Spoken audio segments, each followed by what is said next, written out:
박근혜 전 대통령에 대한 사면이 전격 단행되면서 내년 3월 대선에 미칠 영향에 정치권이 촉각을 곤두세우고 있습니다. 누구한테 어떻게 유리할까 각자 표 계산하기 바쁘겠죠. 박근혜 정부 정무수석을 지낸 김재원 국민의힘 최고위원 그리고 청와대 출입하는 송지영 반장과 함께 관련한 얘기 나눠보도록 하겠습니다. 어서 오십시오. 어서 오십시오. 먼저 우리 송 기자한테 여쭙겠습니다. 사실 박근혜 전 대통령에 대한 사면 얘기는 매번 나왔던 얘기 아니겠습니까? 근데 이번에 갑자기 전격적으로 이루어졌어요. 네, 말씀하신 대로 전격적으로 이뤄지면서 그만큼 정부 움직임도 굉장히 분주했습니다. 어제 정오쯤인데 국무총리실에서 기자단에게 오늘 임시국회가 열린다고 공지를 했습니다. 사면 관련해서 논의를 한다면서도 회의를 시작하는 오늘 오전 9시 30분까지 엠바고, 그러니까 보도 유예를 요청을 했습니다. 이때부터 기자들 사이에서 혹시 박근혜 전 대통령이나 이재명 삼성전자 부회장이 사면 대상 아니냐는 관측이 나왔고요. 저도 취재를 좀 해보니 청와대 수석급 참모들도 모르는 분위기였습니다. 예. 유영민 비서실장과 박수현 청와대 소통수석도 몰랐다는 얘기가 나올 정도로 그야말로 비밀리에 전격 단행됐다고 봐야 할 것 같습니다. 예. 박 전 대통령의 이 사면에 대해서 참 소회가 남다르실 것 같습니다. 실제로 오늘 SNS에 글도 올리셨잖아요. 마음속에 깊이 누르고 있던 바윗돌이 없어진 것 같다고요. 그렇죠. 뭐 저는 사실 그 탄핵 전에 청와대 정무수석으로 있다가 이제 그 10월 달에 제가 청와대에서 나오고 그때부터 이제 뭐 수사도 시작되고 이후에 박근혜 전 대통령에 대한 탄핵도 의결이 되고 그 이후에 이제 다시 수사가 이제 박근혜 전 대통령을 구속하는 수사가 있었고 뭐 개인적으로 저도 여러 군데에서 수사도 받고 재판도 받았는데요. 이제 일단락 되는 느낌입니다. 역사의 한 장면이 일단락 되고 뭐 저 개인적으로 가졌던 여러 가지 어려운 마음도 박근혜 전 대통령이 사면 복권됨으로써 지금부터 이제 새로운 국면으로 시작하는 한 단계의 끝에 와 있다 그런 생각입니다. 그런데 이명박 전 대통령은 제외됐단 말입니다. 사면에서. 여기에 대해서는 어떻게 해석을 하십니까? 근데 사실 이제 박근혜 전 대통령이나 이명박 전 대통령이나 모두가 어떻게 보면 이제 정치적인 그 재판에 의해서 교도소에 수감된 상황이라고 저희들은 생각하고 있거든요. 예. 특히 이명박 전 대통령의 경우에는 노무현 전 대통령 수사의 책임자다 뭐 이런 지목을 받아서 사실은 정권의 그 탄압에 의해서 수사와 재판이 진행이 되었고 지금 이제 수감 생활을 하고 있는데 만약에 그 사회 통합을 위해서 사면을 했다면 같이 사면을 하고 또 국민들의 어떤 통합에 직접적으로 기여할 수 있는 그런 기회가 있었음에도 첫째 하나는 아마 친문 지지자들 과거 노무현 전 대통령을 지지하는 사람들의 그 복수심 그런 것을 아직 충족하기 위해서 조금 더 박근혜 전 대통령과의 차별을 뒀다고 생각하고요. 두 번째는 뭐 흔히 생각할 수 있는 이제 김경수 전 경남지사, 예. 소위 뭐 바둑이 그 김경수 그분이 이제 나중에 사면할 때. 그분이 이제 교도소에 수감되어 있는데 이번에 사면하기는 어려우니까 뭐 3.1절쯤 사면하면서 그때 또 끼워 팔기 형식으로 이명박 전 대통령도 사면하는 그런 방식을 취하지 않을까. 그러면 이 사면 자체를요 완전히 그냥 정치적인 정략의 수단으로 사용을 하고 더 나아가서 전직 대통령이 교도소 수감되어 있는 그런 그 상황을 자신들이 정치적 목적을 위해서 활용하고 있거든요. 정말 잔인한 사람들이라 그렇게 생각을 합니다. 그러니까 감옥에 보내는 것도 또 사면하는 것도 다 정치적인 목적에 의해서 자행된 거다라고 지금 그리고 자기 식구 하나 또 감옥에서 꺼내주고 정치적으로 이제 또 복권시켜주기 위해서 지금 활용하고 있잖아요.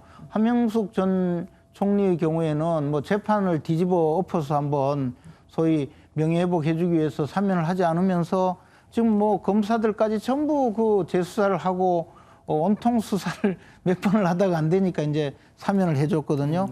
그러면서 박근혜 전 대통령을 그동안 뭐 건강이 나빠서 있는데도 사면을 하지 않고 지금까지 끌고 와서 이제 겨우 사면을 했고 또 이명박 전 대통령은 아마 김경수 경남지사를 사면하기 위해서 아직도 그 기업 팔기 형식으로 좀 둔 것 같은데. 하나의 패로 남겨둔 것이다. 예. 지금 이렇게 얘기를 하시는 것처럼 그러니까 국민 통합을 위해서는 다 두 사람 다 사면했어야 된다. 그런데 하지 않았단 말입니다. 그래서 나오는 게 대선에 영향을 주려는 게 아니냐 이렇게 해석하고 있는데 청와대에서는 당연히 아니라고 하겠죠. 네, 예상 가능한 답변인데 청와대에서는 어쨌든 정치적 고려는 일절하지 않았다라는 게 공식 답변입니다. 그동안 청와대 참모들 사이에서 박 전 대통령 사면은 사실 기정사실화하는 분위기긴 했습니다. 다만 시기가 문제였는데 성탄절 사면이냐 내년 3월 대선 이후 사면이냐 정도가 이제 선택지로 있었고 사실 청와대 참모진들은 후자의 무게를 좀 더 두는 관측이 많았습니다. 이유는 두 가지인데 성탄절 사면은 지금처럼 이제 분열 의도가 있다는 의혹 제기가 있을 수 있고 네. 예, 그리고 또 하나는 박 전 대통령 사면이 누구에게 더 유리할지 모른다라는 얘기들을 하더라고요. 그래서 이제 이와 관련해서 청와대의 또 다른 관계자가 했던 얘기 중에 좀 제가 인상이 깊었던 게 자칫 대선에서 여당 후보가 패배를 하게 되면 문 대통령이 사면을 하고 역사의 죄인이 될 수 있다. 아, 그것이 영향을 미쳐서 지는 게 될 것이다. 네, 그런 우려의 목소리가 자기들은 좀 있다. 이런 얘기를 한 게 제가 이제 기억이 좀 남습니다. 그런데도 어쨌든 이번에 사면을 단행한 겁니다. 수석급도 몰랐을 정도라고 하던데 이 시기에 그러니까 또 더 이상한 거란 말입니다. 어쨌든 결단 배경은 뭘까요? 뭐 통합과 건강 때문이었다라는 게 청와대의 이제 공식적인 예. 답변이고요. 이와 이제 별개로 청와대 내에서는 전직 대통령이 교도소에서 건강 악화로 자칫 치명적인 문제가 생기면 현 정부에 큰 부담이 된다는 우려를 꽤 하고 있었습니다. 네. 가령 대선 직전에 불미스러운 상황이 생기면 이제 역풍을 맞을 수도 있다는 이제 위기의식이 반영이 된 걸로 보이고요. 네. 또 하나 문 대통령이 사면의 고려 사항으로 이제 국민 여론을 그동안 언급해왔는데 청와대 관계자가 청와대는 특별히 사면에 대한 추이를 살펴본 건 아니다. 하지만 한 언론에서 조사를 한 걸 보면 사면 찬성에 대한 여론이 늘었다라고 얘기를 했는데 이런 점들이 영향을 미치는 것으로 보입니다. 말이 나온 김에 이번 사면 양쪽 다 여야한테 봤을 때 누구한테 더 유리할까요? 그것은 이제 앞으로 그 정치 세력들이 어떻게 전국을 이끌고 가느냐, 또 이제 박근혜 전 대통령이 현 상황을 어떻게 보느냐, 거기에 좀 일정 부분 영향이 있을 것 같고요. 박근혜 전 대통령이 이제 병원에서 퇴원하면서 그 사저로 갈 때, 뭐 그때 예를 들어 일정한 의견 표명을 할 경우에는 뭐라고 할까? 그 의견 표명의 내용이 어느 정도일지 또 어떤 방식으로 할지 뭐 그런 정도에 달려 있다고 생각을 합니다. 그러면 혹시- 지금부터 조금 예, 혹시 영향이 있겠죠. 지금 얘기 나온 대로 이번 사면이 보수층을 분열시킬 수 있다고 보십니까? 저는 이제 이명박 전 대통령을 사면하지 않았다고 해서 무슨 뭐 분열이 일어난다고 보지는 않고요. 네. 그거보다는 이제 지금 현재 박근혜 전 대통령을 지지하는 분들 중에서 우리 윤석열 후보자를 지지하지 않고 있는 분들이 꽤 계시거든요. 중도층이나 뭐. 그리고 이제 그분들도 우리가 잘 설득해서 이제 함께 가야 하는데 예컨대 이제 박근혜 전 대통령께서 뭐 다른 메시지를 보인다든가 흔쾌히 통합을 요구하는 그런 메시지가 나오지 않는다면 또 이제 그 선거 국면에서 조금 다른 어떤 결과가 나올 수도 있죠. 그래서 지금부터 관리를 잘 해나가고 보수 진영 전체가 통합할 수 있도록 우리가 뭐 힘을 쓰고 박근혜 전 대통령의 도움을 받도록 노력하는 모습이 더 중요하리라고 생각합니다. 네. 그리고 송 기자, 한명숙 전 총리는 벌써 징역형 복역을 다 완료했습니다. 그런데 사면 대상이 아닌데 복권을 결정했어요. 이건 무슨 뜻일까요?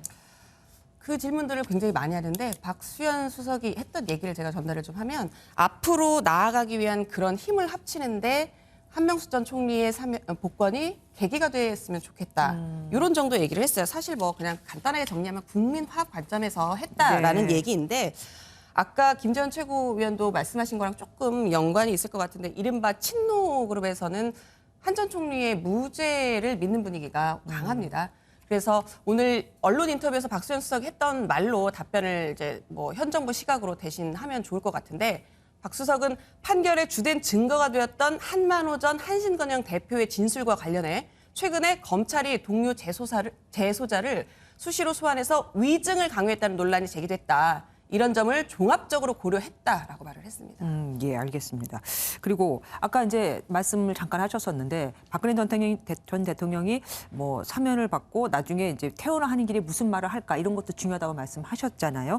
그런데 그거 말고 오늘 유영하 변호사를 통해서 왜 대리를 통해서 말을 한 것처럼 또 그렇게 직접적으로 메시지를 내지는 않더라도 누굴 통해서 메시지 내는 것도 가능하지 않겠습니까? 그러나 지금은 이제 어차피 건강 상태도 좋지 않고 또 지금은 사실상 구금 상태이지 않습니까? 병원에 있었어도 지금은 뭐 직접적으로 메시지를 낼 수 없고 국민들께 메시지를 보내는 방식인데 추후에는 아마 뭐 직접적으로 인사를 드린다고 이미 했지 않습니까? 네. 그러니까 분명히 박근혜 전 대통령 스스로가 국민들께 아마 메시지를 보낼 거라고 생각합니다. 네.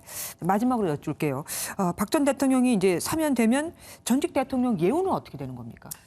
예우는 이제 사실상 박탈된다고 봐야 하고요. 다만 이제 경호나 경비는 이제 지원이 가능합니다. 뭐 화면에 나올 텐데 전직 대통령 예우에 관한 법률을 보시면 박 전 대통령의 상황에 해당하는 재직 중 탄핵, 금고 이상의 형 확정 등의 경우에는 제공하던 예우를 박탈하도록 규정을 하고 있습니다. 그러나 이때에도 필요한 기간의 경호 및 경비는 제공할 수 있다라고 돼 있기 때문에 그 부분만 제공을 받을 수 있습니다. 어찌됐든 뭐 국가 기밀 같은 것을 많이 알고 있을 테니까요. 오늘 말씀 여기까지 듣겠습니다. 두 분 나와주셔서 고맙습니다.